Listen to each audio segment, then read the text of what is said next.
Hi, I'm Andrew. And I'm Dave, and we're the IB English guys. Today we are going to talk about writing conclusions. This is part of our Paper 2 start to finish. Very important to end strong, so let's talk about writing conclusions. Yeah, Mr. Giles, sometimes students don't get to the conclusion, and my friend Mr. Giles says if you don't have a conclusion, you don't have a paper. You don't have a complete paper, right? Yeah, gotta hit your conclusion. Make sure you have time. Make sure you're really ending strong, ending with that strong impression. It's very important. Now, if you remember, we're looking at two short stories in this series. We're looking at A Family Supper by Kazuo Ishiguro, and we're looking at Stones by Timothy Finley. We've really worked hard at decoding both of these stories. We've broken them down. We've come up with a thesis. Mr. Giles, let's just remind our viewers what was our rudimentary outline we were working with, because we kind of have to have that paper fresh in our mind before we can talk about the conclusion. Yeah, that's right. We're talking about, first of all, the question was about the struggle to be understood, how these writers explore the struggle to be understood. What we wanted to talk about first, our first comparative point, were the circumstances of the father's conflict in A Family Supper, and then talk about the circumstances of the father's conflict in Stones. I think that's a good starting place. Yeah, then we moved on to the idea of characterization, and we wanted to look at the characterization of both fathers in the respective stories and think about how that characterization is portraying that struggle to be understood. Yeah, and then the next part, the third comparative point, is the way that these fathers express their emotion through other means, non-verbally. So the father in A Family Supper is using food and cooking, and the father in Stones is resorting to violence to try to communicate. Lastly, we like to look at endings for broad authorial choices. How did both of these writers wrap up their stories? For Ishiguro in A Family Supper, we sort of have that final ability to overcome that struggle. And we think about that dinner and that interaction, the description of Watanabe and the dinner. And there's a pretty definitive ending, yeah? That's right. I'm sorry, it's an ambiguous ending. It's an ambiguous ending. The definitive ending, go ahead, Mr. Giles. Yeah, in Stones, the father is expressing his emotion to finally be put to rest, and the son actually goes back to kind of put his father's memory to rest there, and I think that's the ending of the story. Yeah, now, when we get to the conclusion, which we're going to hit now, we like to think about three essential parts that you should have in your conclusion. Of course, there are many ways to write a conclusion, but we feel that this is a pretty good strategy. Giles, how do we want to start this conclusion? We want to think about what was our central argument all along.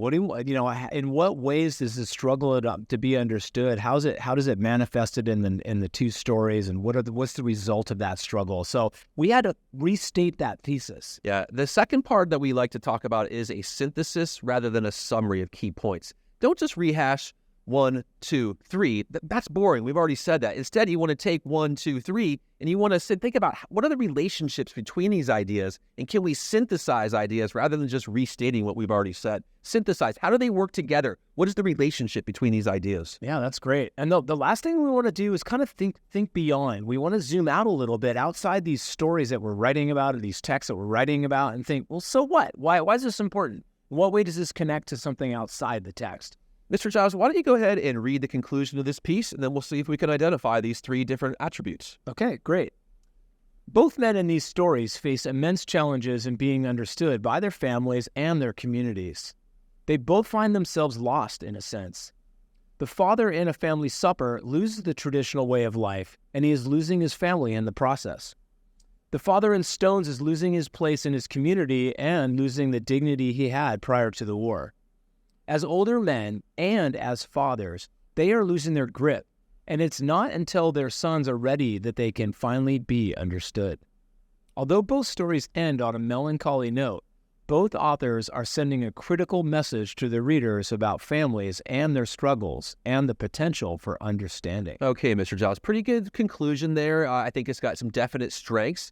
Do you see a restating of the thesis? And if so, where do you see that? Yeah, definitely. I see that blue is really those challenges in being in trying to be understood, how they kind of are lost. And I think that's part of the argument. Yeah, and if I think about that synthesis piece, Mr. Giles, you can see that in that sort of orangish color, I guess that is. I'm not really sure, but you can see that there. We've taken the idea of the traditional way of life.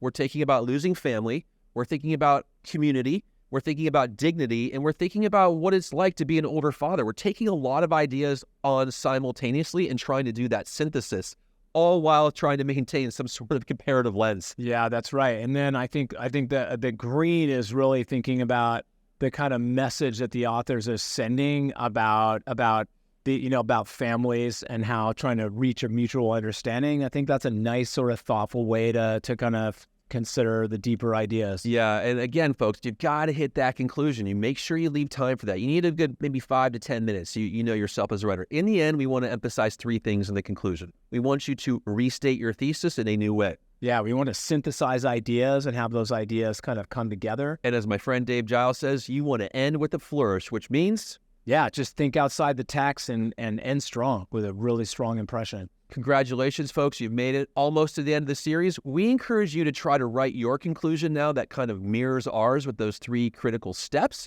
Come back for the next video. Is that our final video? Yeah, it's our final video. We're going to go over the entire paper. We're going to put a score on that and then encourage you to write a similar or better paper so you can achieve your IB goals, okay? Thanks for watching, and we'll see you next time. Bye, guys.